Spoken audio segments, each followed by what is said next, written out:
얼마 전에 제가 강연을 갔었는데요. 한 어머니께서 이런 말씀을 해주셨어요. 선생님, 솔직히 선택 과목도 따져야 되고 학생부도 관리해야 되고 수행평가까지 신경 쓸 에너지로 그냥 성적에 올인하는 게 낫지 않나요? 괜히 이것저것 다 챙기다가 우리 아이도 지치고 엄마도 지치고 성적까지 떨어질까봐 너무 걱정됩니다. 이 말씀 저는 너무 이해가 됐어요. 맞습니다. 지금 모든 걸 다 챙기면서 등급도 관리해야 되고 수능까지 해야 되는 상황이죠. 그런데 문제는요, 요즘 입시가 성적만 따로 떼어서 준비할 수 있는 구조가 아니라는 겁니다. 선택 과목, 수행평가, 세특, 창체, 진로 방향을 모두 다 뒤로 밀어두고요. 일단 성적만 올리자라고 가는 순간 오히려 정말 어려운 길로 갈 수가 있어요. 그럼 이렇게 생각하시는 분도 계실 거예요.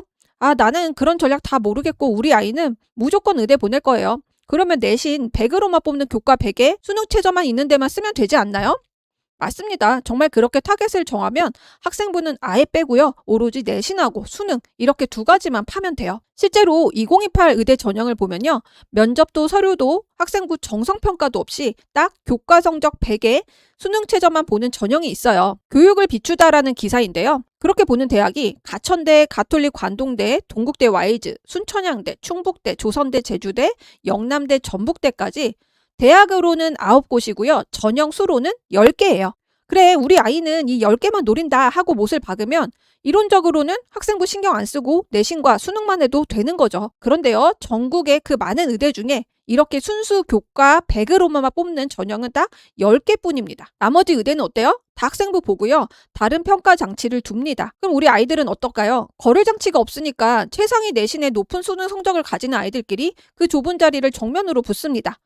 그렇게 되면 0.01점 차이가 당락을 가르는 싸움이 되겠죠. 그리고 더 큰 변수가 있어요. 지금은 교과 100이어도요. 나중에 확정 모집 요강에서 학생부 정성평가나 면접이 더해질 수가 있어요. 이 기사에서도 바로 그 점을 큰 변수로 짚고 있죠. 시행계획은 확정 모집 요강이 아니므로 실제 지원 단계에서는 수치와 자격 요건이 달라질 수 있다는 점을 염두에 둬야 된다. 이렇게 말하고 있어요. 그러면서 특히 지금은 교과 100인 전형이라도 이후 확정 모집 요강에서 학생부 정성 요소나 면접이 반영 요소로 추가될 수 있다는 점이 큰 변수다라고요. 그러니까요. 학생부 빼고 내신 수능만 전략은요. 스스로 문을 좁히는 데다가요. 그 좁은 문마저 언제 조건이 바뀔지 모르는 길이라는 거예요. 교과 100만 바라보고 학생부를 통째로 버리면요. 너무 위험한 배팅입니다. 그래서 내신과 수능은 끌어올리면서도 세특이나 과목 선택 같은 학생부도 같이 관리를 해야 돼요. 그래야 모집 요강이 바뀌어도 다른 전형이 필요해져도 실패하지 않습니다. 제가 입학사정관으로도 일을 해봤고요. 대교협에서 대학 평가 흐름을 가까이에서 보면서 느낀 게 있어요. 사정관들은 서류를 왜 그렇게 눈에 불을 켜고 볼까요? 일단 숫자, 즉 등급만으로는 이 아이가 어떤 학생인지는 자세히 보이지 않죠. 그래서 학생부를 읽게 되는 거예요.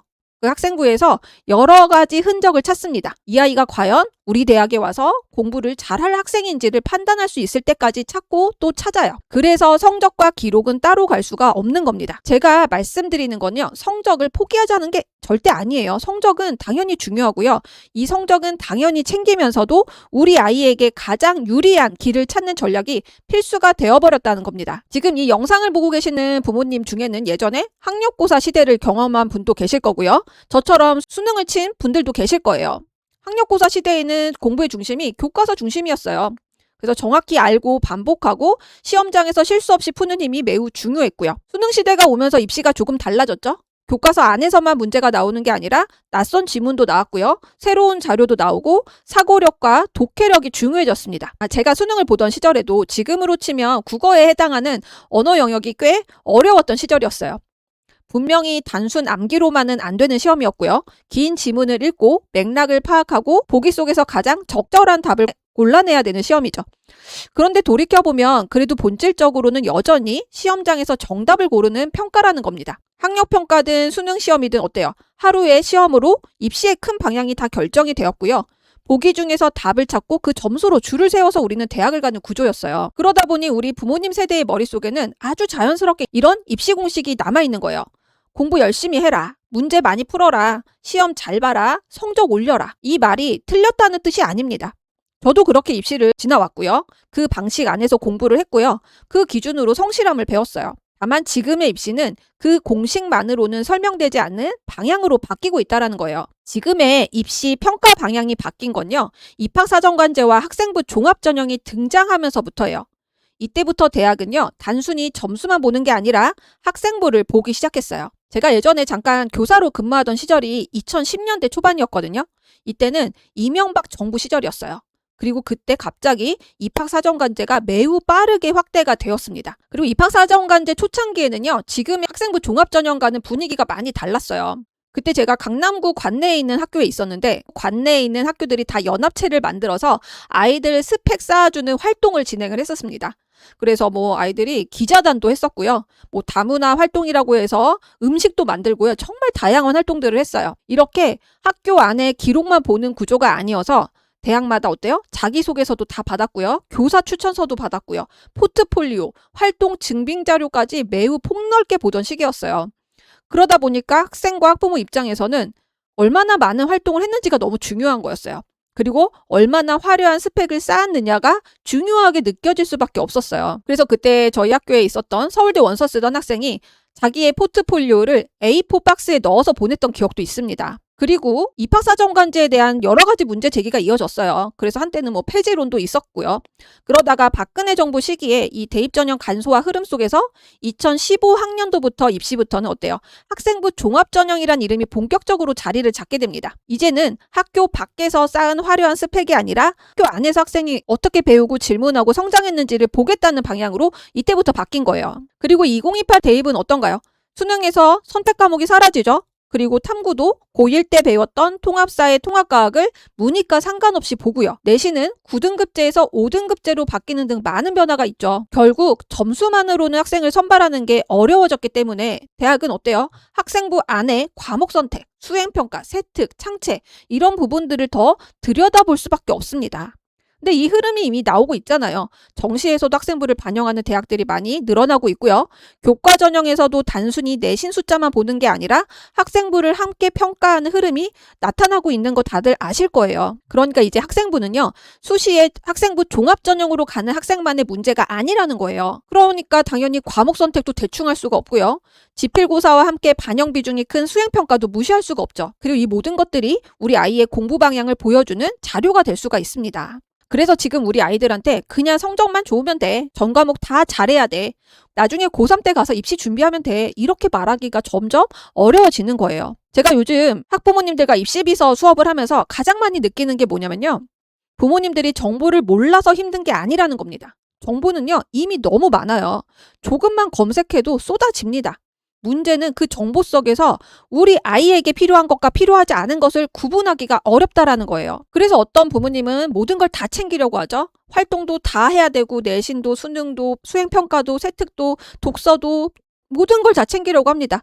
그런데 그렇게 가면요. 결국 아이도 지치고 엄마도 지쳐요. 반대로 어떤 부모님은 너무 복잡하니까 그냥 가장 익숙한 결론으로 돌아가죠. 그냥 등급이나 잘 받자. 이 마음도 너무 이해가 돼요. 그런데 지금 입시는 모든 걸 다 하려는 전략도 힘들고요. 성적만 따로 떼어보려는 전략도 위험하다라는 겁니다. 그래서 이제 필요한 건 정보를 더 많이 모으는 게 아니라 우리 아이에게 맞는 방향을 골라내는 기준이 필요한 거예요. 기준. 제가 대학의 입장에서 여러 번 말씀을 드렸어요. 대학이 찾는 학생은 단순히 점수만 높은 학생이 아니에요. 물론 점수 중요합니다.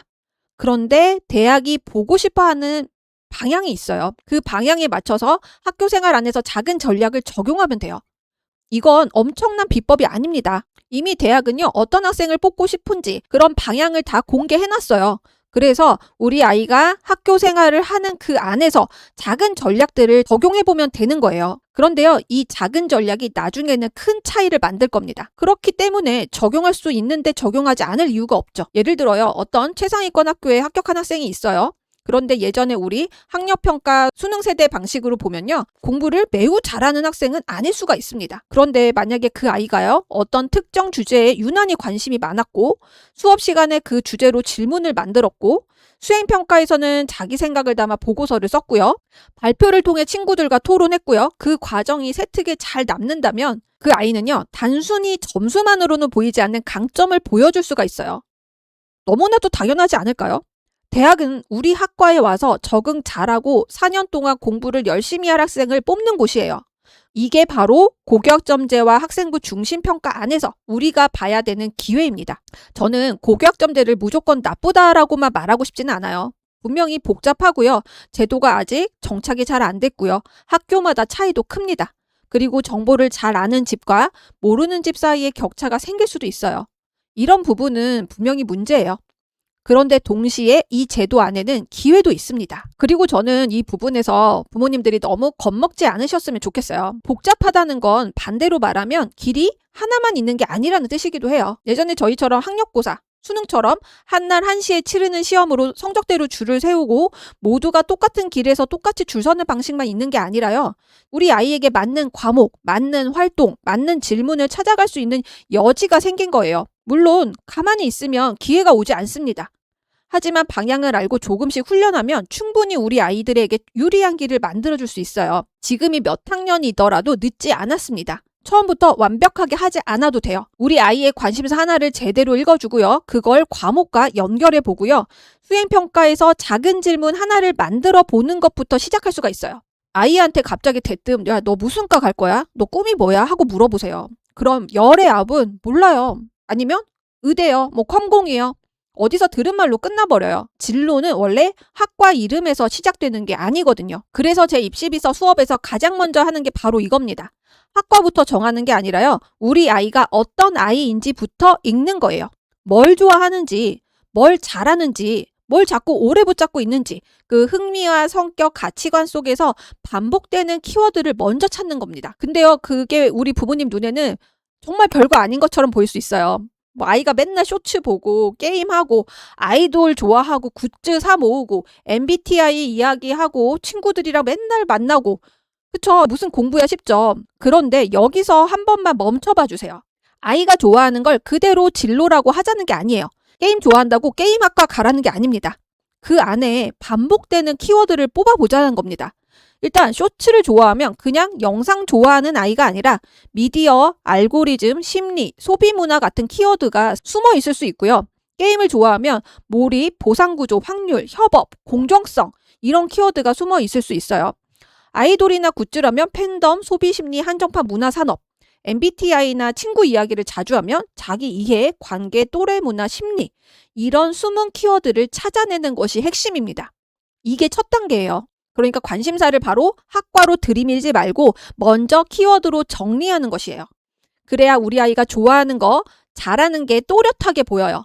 그리고 그 잘하는 걸 더 잘하게 만들어주는 것, 저는 그게 입시의 진짜 출발점이라고 생각합니다. 이렇게 이제 키워드를 찾았어요. 그럼 이제 한 단계씩 넓혀갈 겁니다.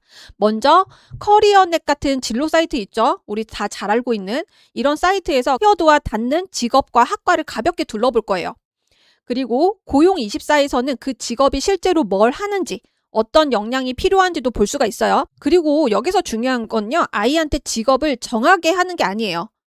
우리 아이의 관심사가 사회에서는 이런 일과도 이어지는구나. 이걸 보여주는 것까지가 목적입니다. 그래서 이렇게 둘러보면요. 학과 후보가 몇 개 나올 거예요.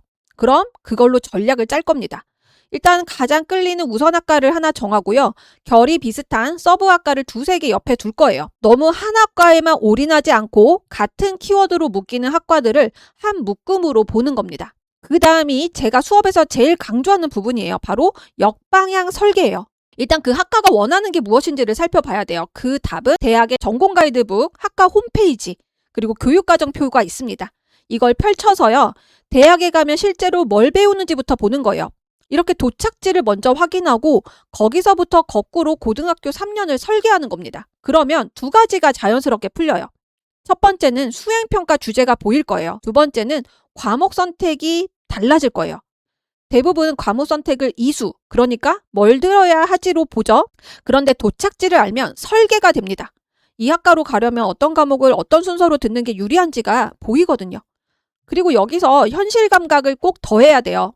어디가와 서울시 교육청에서 운영하는 센진학에서 그 학과들의 입시 결과 입결을 보는 법을 익히는 거예요. 그래서 우리 아이 위치는 현재 어디쯤인구나. 이걸 봐야 우리 아이가 지금 현재 희망하는 대학과 학과가 막연한 희망이 아니라 우리 아이 기준의 현실 포지션으로 정리가 돼요. 여기까지 오셨으면 이제 다시 학교 안으로 내려와야 됩니다. 학교 알림이에 들어가시면 우리 아이 학교의 평가 계획, 그러니까 어떤 과목에서 어떤 수행평가를 언제 하는지도 미리 볼 수가 있어요. 사회문화 시간에 미디어 발표가 수행평가 주제로 잡혔다고 가정해 볼게요. 그럼 어떤 아이는요, 청소년 스마트폰 사용 문제를 검색해서 정리하고 그냥 끝냅니다. 그런데 쇼츠에 관심이 많던 아이는 질문을 이렇게 바꿔요. 짧은 영상은 청소년 집중 시간에 어떤 영향을 줄까? 알고리즘 추천은 내 선택을 넓힐까, 좁힐까? 같은 수행평가 주제인데도 뒤에 것은 자기 질문이 살아있죠? 이게 바로 세특으로 이어지는 출발점이라는 거예요. 그럼 여기서 부모님 역할을 한번 짚고 갈게요. 도와준다는 게 답을 대신 써주는 게 아닙니다. 보고서를 만들어주는 건 또 절대 안 돼요. 부모님이 할 수 있는 건 옆에서 질문을 던져준 아이가 몰라, 그냥 시켜서 해, 이렇게 말할 수도 있어요. 괜찮습니다. 이거 원래 훈련이 필요한 일이에요. 키워드를 뽑는 것도요, 과목과 읽는 것도 다 훈련이 필요합니다. 그래서 제가 일주일에 한 번씩 탐구온 단톡방에 탐구 주제를 올려드리고 있어요. 고등 탐구방, 초중등 탐구방이 있는데 같은 주제를 수준에 맞게 다시 제가 이렇게 설명해서 올려드리고 있거든요. 그러면 이 자료는 카페에도 올려놓고 있습니다. 카페에 이렇게 아카이브를 통해 여러 가지 주제를 지금 누적하고 있고요. 인스타에서는 카드 뉴스로 공유를 하고 있어요. 그러면 이거를 제가 공유를 드리는 이유는 이렇게 매주 다양한 주제들을 보면서 이렇게 탐구 질문을 만들 수 있구나 하고 우리 아이들이랑 같이 눈팅만 하셔도 도움이 된다고요. 이렇게 훈련이 쌓이면 아이가 조금씩 달라집니다. 그냥 쇼츠 재밌다 라고만 했던 아이가 왜 짧은 영상은 사람을 계속 붙잡을까를 궁금해할 수 있고요. 게임 좋다던 아이가 게임의 보상 구조가 공부에도 적용이 될까를 묻게 될 수가 있다는 겁니다. 입시는요, 아이를 갑자기 다른 사람으로 만드는 게 아니에요. 이미 우리 아이 안에 있는 관심을 조금 더 공부의 언어로 바꿔주는 과정입니다. 그래서 고교학점제와 바뀌는 입시를요, 너무 두려워만 하지 않으셨으면 해요. 어렵고 복잡한 거 맞습니다. 그리고 혼자 다 하기 막막한 것도 맞아요. 하지만 우리 아이에 대한 기준 하나만 생기면 완전히 달라져요. 무조건 많이 하는 아이가 아니라 자기 방향을 알고 움직이는 아이가 끝까지 지치지 않습니다. 사실 이런 말씀 드리면 이렇게 생각하실 수도 있어요. 선생님, 우리 애는 전 과목 1등급도 아닌데 그런 전략이 의미가 있나요? 그런데 저는 오히려 반대로 말씀드리고 싶어요. 우리 아이가 전 과목 내신 1등급에 모의고사도 올 1등급이 나옵니다. 그런 아이라면 이런 고민 깊게 안 하셔도 돼요. 어디든 갈 수가 있습니다. 그런데 그런 아이가 몇이나 될까요? 대부분의 아이들은 들쭉날쭉합니다. 이건 잘하고 저건 약하고 어떤 과목은 유독히 잘하는데 어떤 과목은 늘 아쉬워요. 그래서 저는 이렇게 생각해요. 그 들쭉날쭉한 것 중에 잘하는 것을 찾아내서요, 그걸 더 탁월하게 만들어주는 거예요. 그래서 우리 아이가 갈 수 있는 대학 중에 한 등급이라도 더 높여보는 것. 이게 어쩌면 가장 현실적이고 가장 유리한 전략이 아닐까요? 그런데요, 이건 사실 제 이야기이기도 합니다. 저도 입시 전문가라고 지금 이런 일을 하지만 제 아이가 결점 없이 다 잘하는 아이가 아니거든요. 저도 똑같은 고민을 매일 합니다. 얘는 뭘 잘하지? 어떤 방향으로 가야 이 아이가 빛날까 늘 머릿속으로 그려봐요. 저희 아이는 어릴 때 반장 선거에 도전했다가 떨어진 적이 있었어요. 그 뒤로는 한동안 도전하지 않더라고요. 엄마인 저의 입장에서는 좀 답답하기도 했고 마음이 좀 아프기도 했어요.